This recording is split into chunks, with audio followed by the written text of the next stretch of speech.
They say some towns die quietly, but Dreymoor didn't die. It just stopped blinking.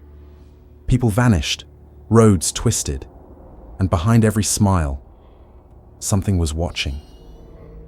Ava Cross, a young photojournalist, came searching for answers. What she found was a town that never sleeps, because sleep invites him, the witness, the thing beneath the soil that sees everything. This isn't just her story, it's what happens when the human mind is forced to stay awake. And your final memory is the feeling of being watched forever. Part 1. The disappearance. They told me it was just another missing persons case. A young family, the Darrows, husband, wife, a little girl, 5 years old, had recently moved out to a place called Dreymoor, a name that didn't even show up on my GPS. No crime reports, no signs of struggle, no weather events. They just stopped answering their phones, stopped posting, stopped existing, and the realtor who sold them the house refused to comment. That's where I came in. My editor figured a quiet mystery in a forgotten town might make for a good photo feature. The family that vanished. I was told to drive out, take some shots, ask a few questions, and maybe scare up a lead. But from the moment I passed the rusted Dreymoor sign, a crooked thing half buried in weeds, I knew something was wrong. No welcome sign, no cell reception, no signal at all, just an overwhelming stillness. The road narrowed into a dirt path flanked by crooked trees, branches arched like they were leaning in to listen. I passed 3 mailboxes with no names. The 4th read Darrows. The house behind it looked untouched. No signs of anyone inside. Curtains drawn, lights off. I parked outside the general store first, hoping someone had seen them. The bell above the door rang, but no one looked up. There were 6 people inside, perfectly still, staring ahead like mannequins caught mid-thought. The woman behind the counter finally turned to me, slow and deliberate. Her eyes, glassy, wide, unblinking. "Afternoon," she said, but her mouth barely moved. Her voice was just above a whisper. I asked about the Darrow family. No one responded. Did they shop here? No answer.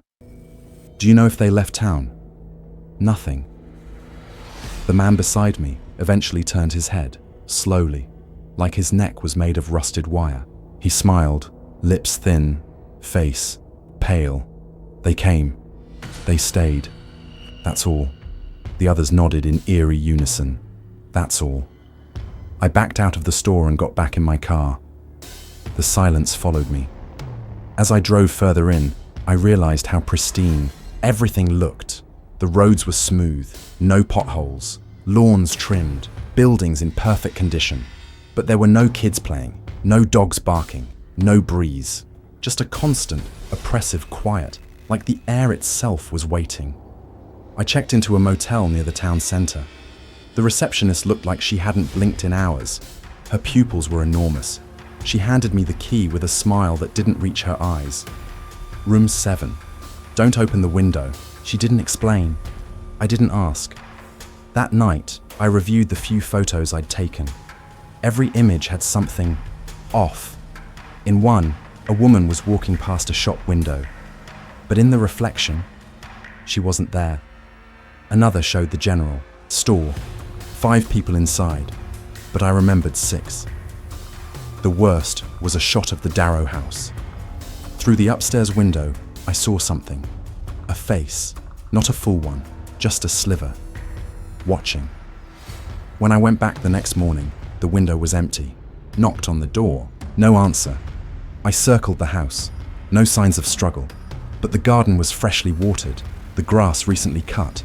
Someone was taking care of it, and yet, no one lived there. At least, no one seen.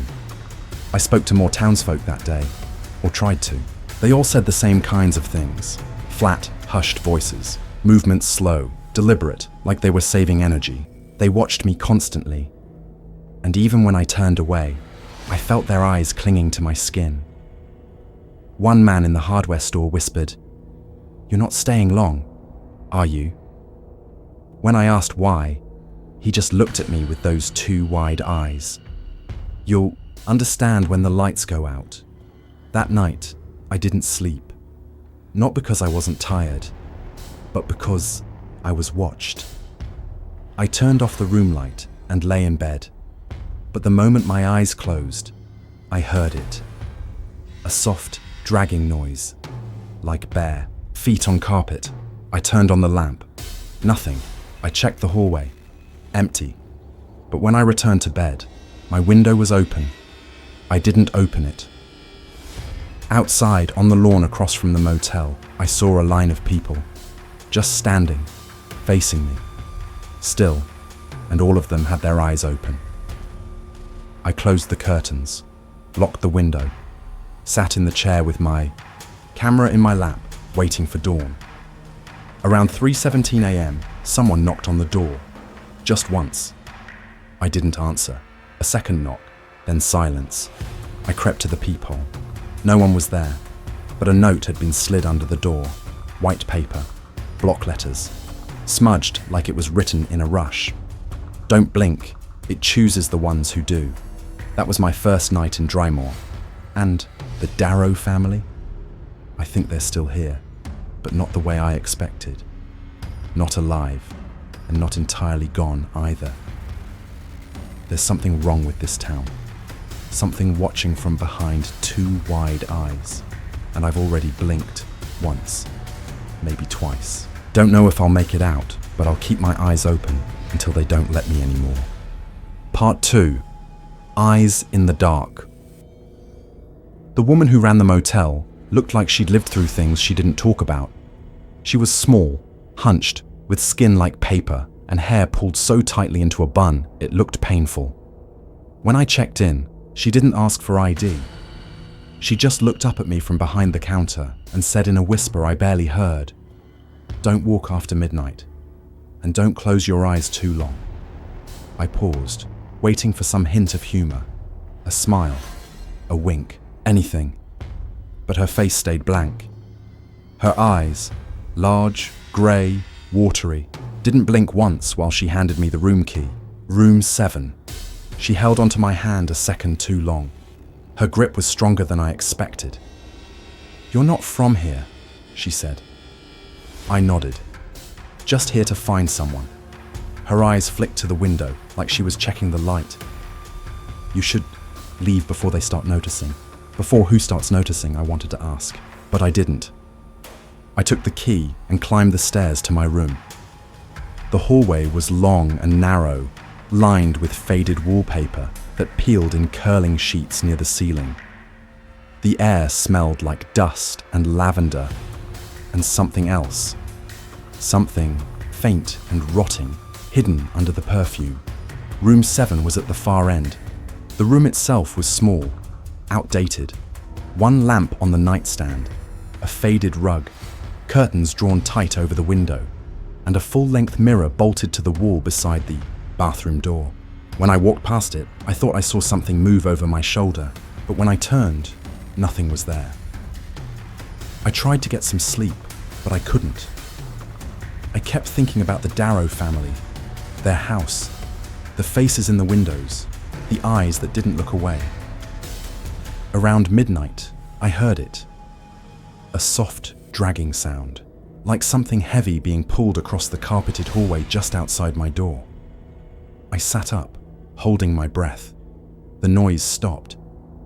Then came the creak of a floorboard, closer now. I got up and looked through the peephole. Empty hallway. But just as I started to turn away, something moved. A shape passed across the peephole. Slow, slouched, pale. I held my breath and leaned back in. He was just standing there. Man, maybe mid-40s, shirt-stained, pants sagging like they didn't quite fit. His skin, pale and waxy, looked like it had been soaked too long in bath water. And his eyes were wide open, no blinking, no movement, just staring at my door. His mouth opened slightly, and I could swear I heard something. A faint, rasping breath. Maybe a whisper. But the words didn't make sense. And then, without turning, he walked away.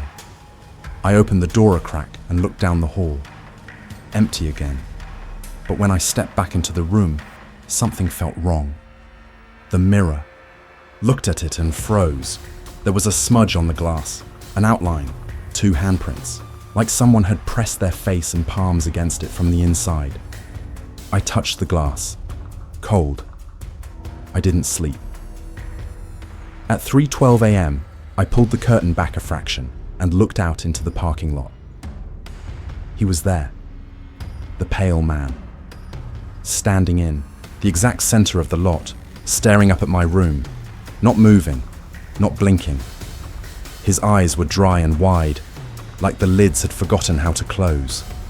The skin around them was red and cracked, like someone had taped them open too long. I stepped away from the window, heart pounding, and grabbed my camera. I snapped a photo through the curtain, just one. I didn't look at it until morning. When the sun came up, the town felt quieter, not peaceful, just still, like it was holding its breath. I looked at the photo. The man was there, standing exactly where I remembered, but his eyes were blurred, not out of focus, scrambled, like someone had taken a brush to the pixels and smeared them. Where his irises should have been, there was just a grey smudge. I checked the other photos from yesterday. The store clerk, the man by the post office, the old woman sweeping her porch.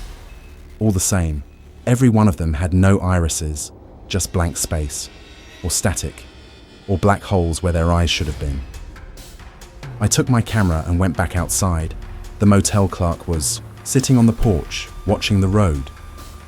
I asked her about the man in the lot. She didn't respond at first. Then she said, "He noticed you." "Who is he?" She didn't answer. She just pulled something from her coat pocket and handed it to me. A Polaroid. It was old, faded, a photo of someone standing in the middle of the same parking lot, same angle as mine. But the person in the photo wasn't the pale man. It was me. I looked at her, confused. "What is this?" She didn't move. "I haven't been here that long." Her eyes didn't blink. "You were here before. You just forgot. That's what it does." I left. I needed to get out of that place, the people, the whispers, the way the sun felt cold when it hit your skin. I drove to the Darrow house again, still empty, still pristine. But this time, the front door was open, just a crack. I stepped inside. The air was thick, musty, but not abandoned. There were dishes, in the sink.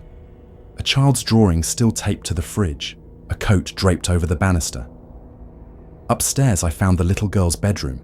The bed was made, toys neatly arranged, a music box on the dresser. I opened it. It didn't play music.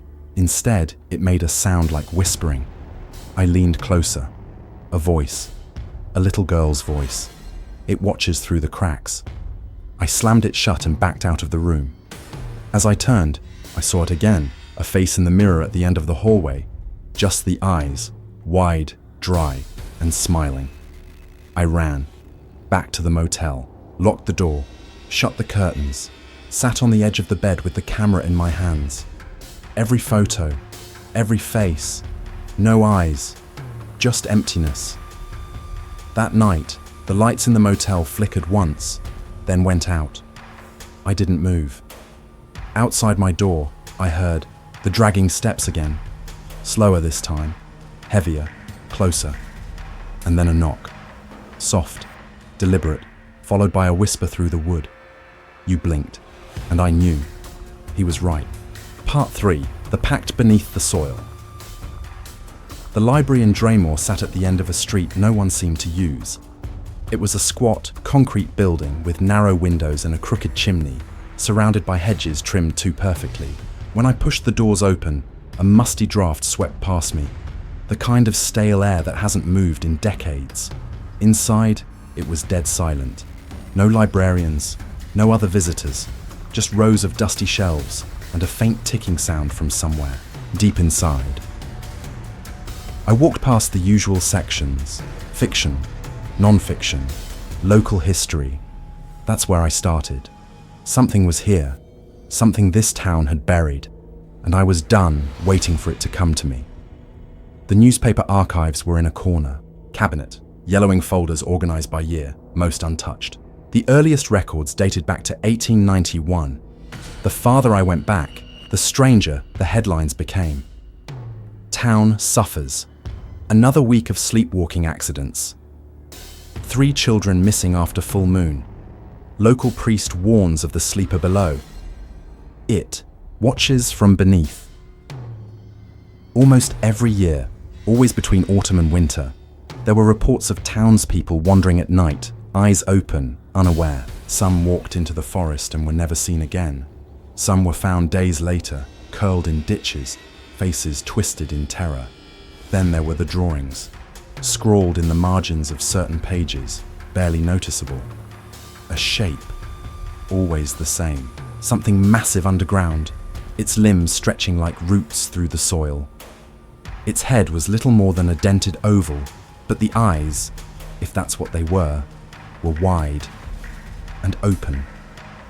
At the bottom of one article, circled in faded red ink, a single sentence chilled me. It visits in dreams, if you still have any. That's when I noticed the door in the back corner of the library.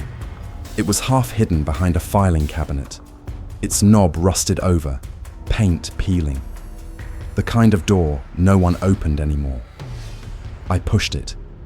It creaked open into a narrow stairwell, unlit, descending into darkness. I don't know why I went down. Maybe I wanted answers. Maybe I needed them. Or maybe something wanted me to. The air grew colder with every step. Damp, metallic, like wet coins and rotting leaves. At the bottom, the room opened into what must have once been a record storage room. Crates of old books, rolled maps, water-stained boxes. In the far corner, on a desk warped by time, sat a leather-bound journal. Its cover was cracked and fragile. Inside, the pages were handwritten in cramped, looping script. It belonged to someone named Dr. Harold Emery. He had lived in Dreymoor in the early 1900s, a town physician. The first entry was dated November 3rd, 1910. The first words? We thought it was just the ground settling. We were wrong. The journal chronicled months of strange activity, patients who hadn't slept in weeks, others who walked and spoke with their eyes open, saying words in languages no one recognized. Some clawed at their faces in the dark, whispering about the burrowed thing that reached for them when they dared to close their eyes. He described a patient named Lillian Croft, 11 years old. She screamed every time she blinked, claimed something stared at her from under the floorboards. She died 2 weeks later. Her eyes never shut, even in death. In the final entries, Dr. Emery wrote of townsfolk gathering in the woods, burying something, or maybe someone. A ritual. He believed it was meant to appease the thing beneath them. The sleeper. One passage stopped me cold. We gave it our dreams. We offered silence, stillness, and open eyes. In return, it does not rise. Sleep is permitted, but not the dark. A pact, not just fear, not just madness. A deal. Dreymoor was built on top of something, and to keep it below, the people gave up the only sanctuary they had left. Sleep. Real sleep. With dreams. With vulnerability. They still slept, sure, but not like we do.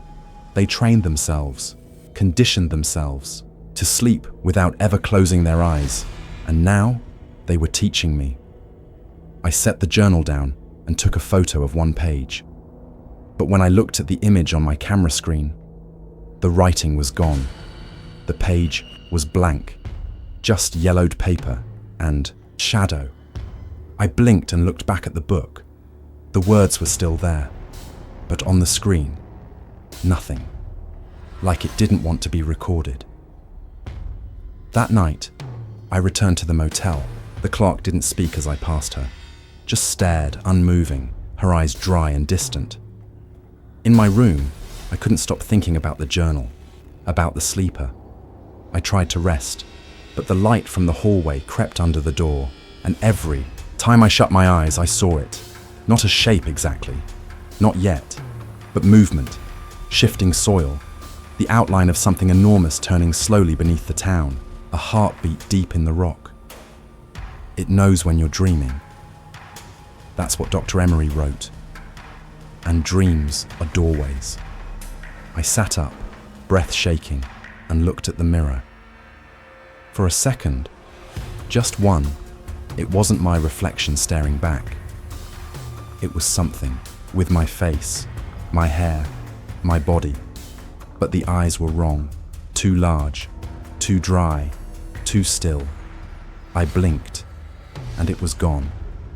In the silence, I heard scratching from under the bed, then a whisper just beneath the edge of sound. It's warmer beneath the soil. I didn't sleep that night, not because I was afraid of nightmares, but because I knew now, in Dreymoor, the nightmares are awake, and the only way to survive is to never let them know you've fallen asleep, not even for a second, not even when you're sure you're alone. Because under this town, something is waiting, and it's hungry. Part 4. Sleep deprived. I packed in a hurry, threw everything into the trunk, camera, journal, battery pack. I didn't care what I left behind. I just needed to get out of Dreymoor. The sun hadn't risen yet. The sky was that bleak, lifeless grey that hovers between night and day, like the town didn't want to commit to either. The roads out were empty. No headlights, no cars, not even birds in the trees. I drove fast, took the first road out of town, then turned onto the highway. I didn't care where it led, as long as it was away. That was the plan. But 20 minutes later, I passed a familiar sign, Tanner's Gas and Supply, Dreymoor's oldest pit stop. I pulled over. It didn't make sense. I hadn't looped. I hadn't turned around. But somehow I was back at the same gas station where I'd filled up on my first day here. I checked my GPS. The screen was black, dead. Then my phone vibrated once and shut off completely. I restarted the car.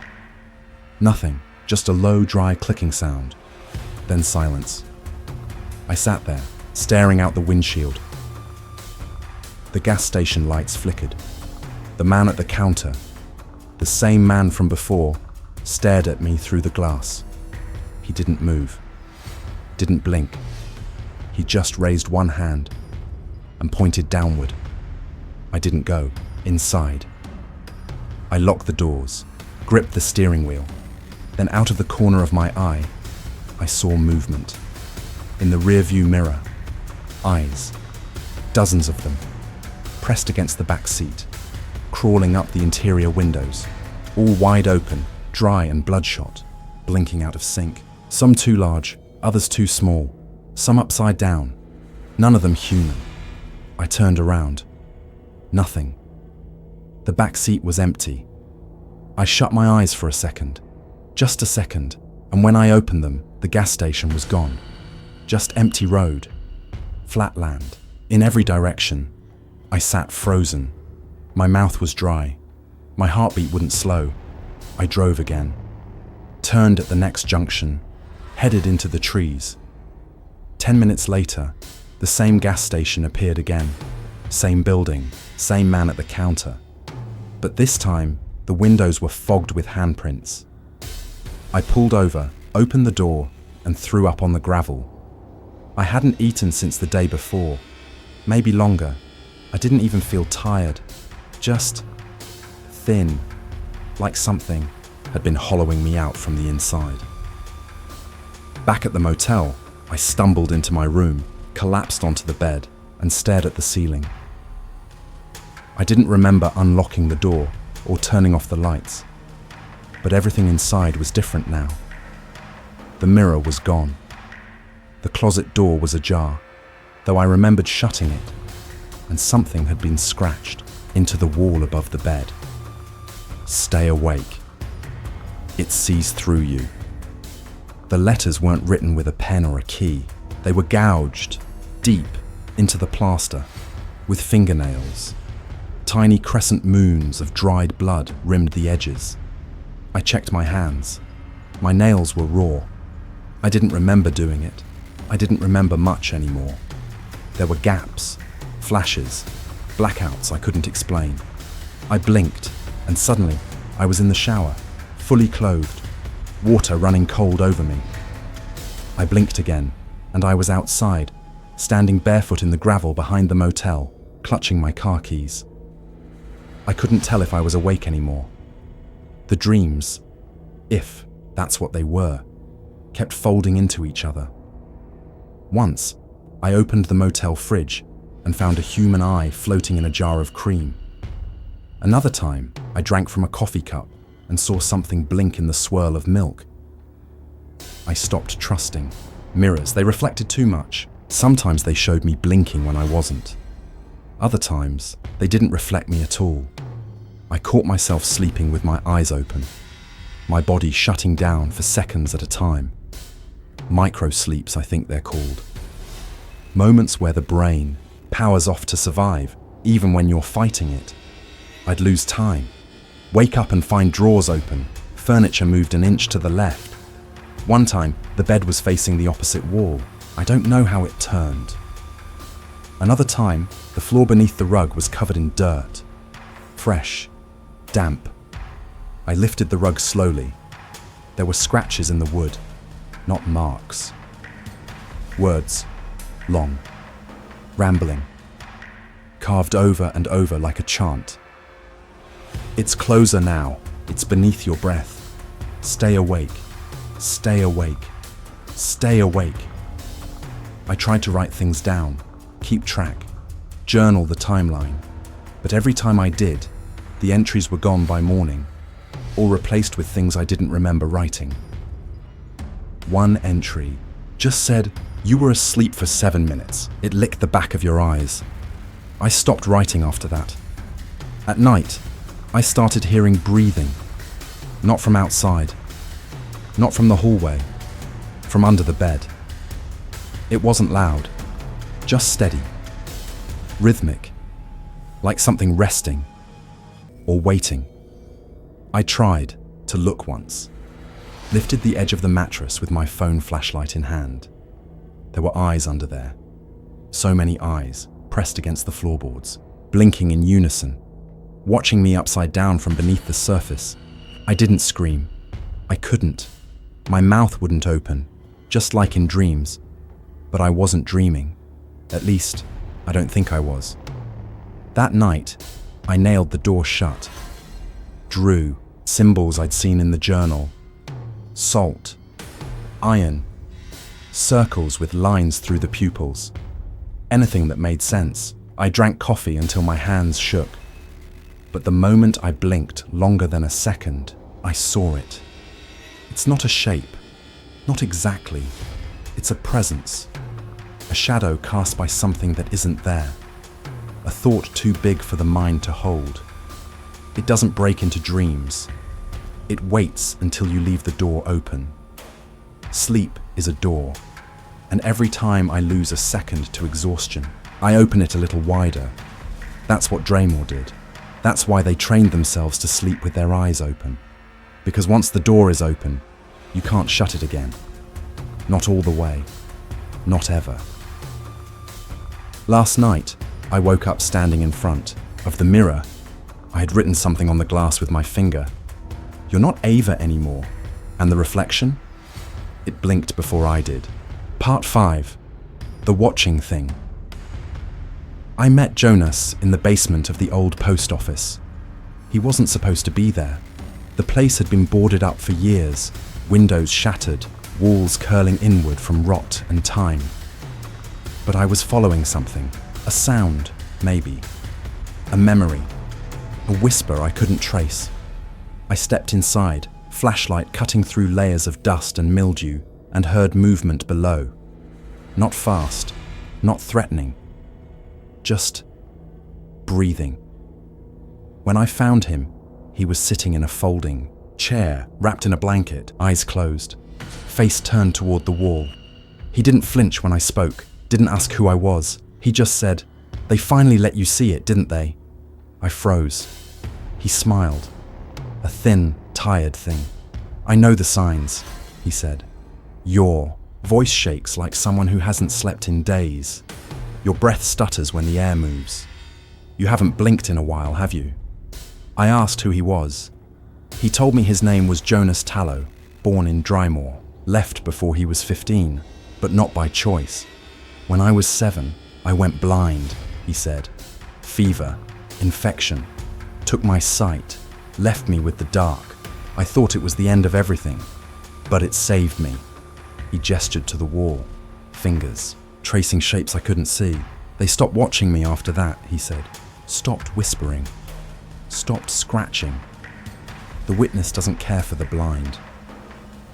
I asked him what he meant. Who was watching? What was the witness? That's when his voice changed, quieter, as if the town might be listening. "It was summoned," he said, "a long time ago, before Dreymoor was Dreymoor. They wanted to see beyond death, wanted to look past the veil and bring back the things we weren't meant to hold." He leaned forward. "They summoned it wrong. There had been a ritual, a group of cultists in the woods. They believed that sight was the purest form of communion, that if you could gaze long enough into the unknown would eventually gaze back, and it did. They called it the witness. Not a god, not a demon, something older, something buried deep in the earth that lives through sight. It doesn't speak," Jonas whispered. "It watches, always watches. That's how it feeds, through your fear, through your exhaustion, through the seconds your mind slips between sleep and awareness." I asked how the town survived. He laughed, bitter and small. "They made a pact, sacrificed their dreams, their privacy, their rest. All it asks is to be allowed to watch, and in return, it lets them sleep, for 1 month at a time. No dreams, no nightmares, just stillness." He reached into his coat and pulled out a small pendant. The symbol etched into it matched the ones in Dr. Emery's journal. "They call it the welcoming," he said. "The town offers it a guest, a new pair of eyes, someone who doesn't belong. That's the price for their rest." I didn't need to ask who this year's offering was. He'd already told me. "You," he said. "They've chosen you." I didn't speak. I couldn't. He nodded, almost sadly. "I tried to warn others before. Travelers, journalists, a couple looking to settle down. They don't make it out." I asked why he stayed if he knew what this place was. He smiled, tapping his temple. "I may not see anymore," he said, "but I remember the sky. I remember my mother's face. I remember the sun. Out there, I'm a blind man with no name. In here, I know what's real. I know the cost of opening your eyes."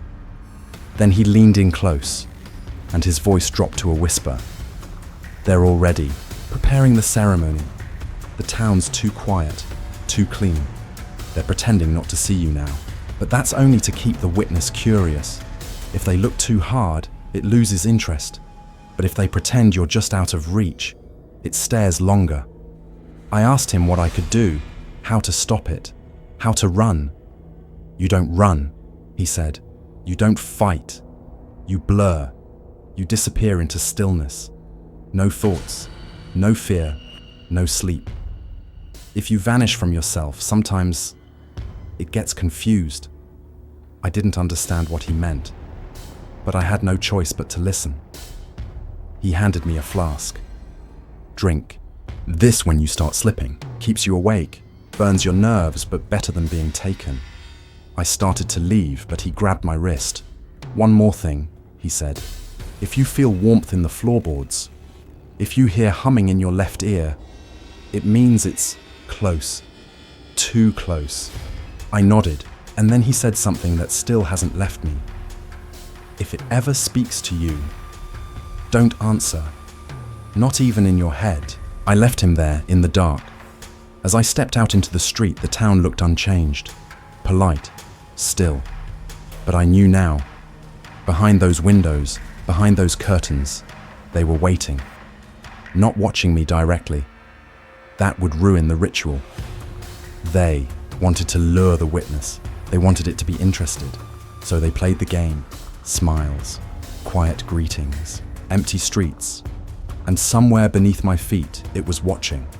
Through cracks in the soil, through my reflection in glass, through the surface of my coffee, through the thin, blinking film that separates dream from waking.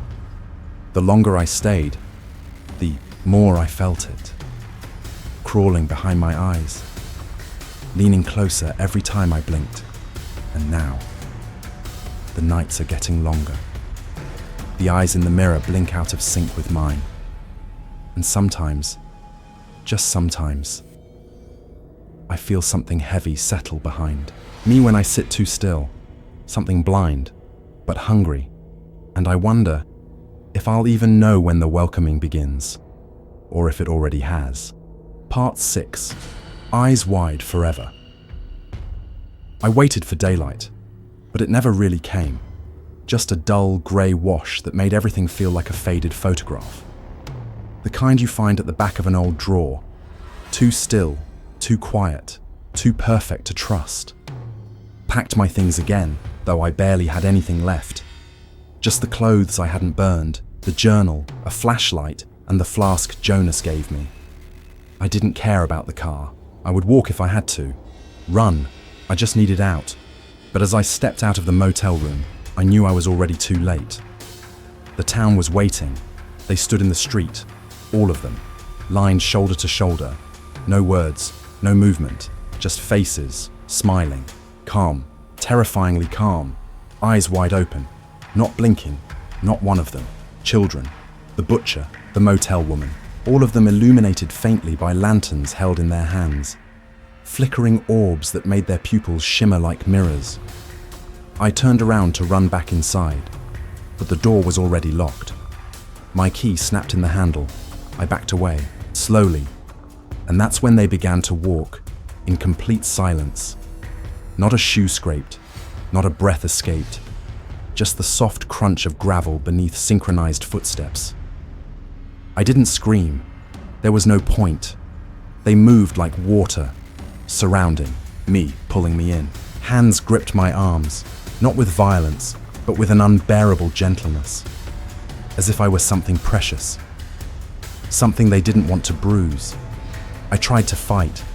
I tried to look away, but someone whispered behind me, "Don't close your eyes. Not yet." The voice sounded like my own. They led me, no, carried me, to the center of Dreymoor, a place I hadn't seen before. Hidden behind tall hedges and blackened trees was a courtyard made of stone, and at its heart, a hole, a perfect circle carved into the ground. Old, ancient, edges worn smooth by centuries of ritual. I heard it before I saw it, a low hum, not mechanical, not natural. A hum that vibrated in my bones, in the backs of my teeth, like thousands of voices whispering without breath. And then they tilted me forward. I didn't want to look, but they forced me to. Held my head, propped my eyes open. I stared into that pit, and it stared back. It wasn't empty. It was full of eyes, so many eyes, layered, stacked, moving, twitching, blinking, eyes of every shape and kind, human and not. Some the size of pinpricks, others wide enough to hold reflections, all watching, and in the center, a single, lidless eye as large as a room, its iris slowly dilating as if adjusting to me. Something moved behind it, a shadow the size of a mountain, pacing just behind the gaze. I couldn't breathe. I couldn't scream. I felt it then. Not in my ears, but in my head. A voice without words. A pressure that filled every corner of my mind like flooding ink. It wanted into me, into my memories, my sleep, my sight. It wanted to wear my perception like a mask. And for a moment, I almost let it. But then I blinked, just once. The pain was instant, white-hot needles behind my eyes. My head snapped back. The townspeople flinched in unison, like I had broken a rule. And then, darkness. But not sleep, not rest. Just a void. Then I woke up, back in the motel, on the bed, alone. Everything was quiet. The clock on the wall read 3:11 a.m., but it didn't tick. I tried to sit up. I couldn't. My arms wouldn't move. My legs were numb. Tried to scream, but only a faint rasp escaped. My throat was dry. My lips cracked. I tried to blink. I couldn't. My eyes were wide, open, unmoving, and dry. So very dry. I felt them burning, felt each slow tear that refused to fall, felt the air scraping across my corneas like sandpaper. I was trapped, paralyzed, awake. Then I noticed the ceiling. At first it was just plaster. Then it wasn't. There were veins in the surface, faint, shifting, like something living beneath the paint. Then shapes, eyes, dozens, hundreds, watching, not drawings, not tricks of the light. Real, living, staring back at me. Every time I tried to scream, my lungs refused. Every time I tried to blink, my vision screamed. I was part of it now, not asleep, not dead, just watched. Endlessly. Somewhere beneath the floor, I heard the town sigh, like something finally at rest. And I understood then what Jonas meant. They weren't just sacrificing outsiders to the witness, they were becoming it, piece by piece, offering their minds, their dreams, their humanity, all for peace. And now I was the newest piece, the newest eye open forever. Before you close your eyes tonight, ask yourself, was someone watching you while you watched this? If you made it this far, you're one of us now. So don't stop here. The darkness goes deeper. Click another story. See what else we've uncovered. And if these whispers kept you company tonight, like the video, share it with someone who sleeps too easily, and subscribe to Haunted Echoes. Because the stories don't end here. They're just waiting to be seen.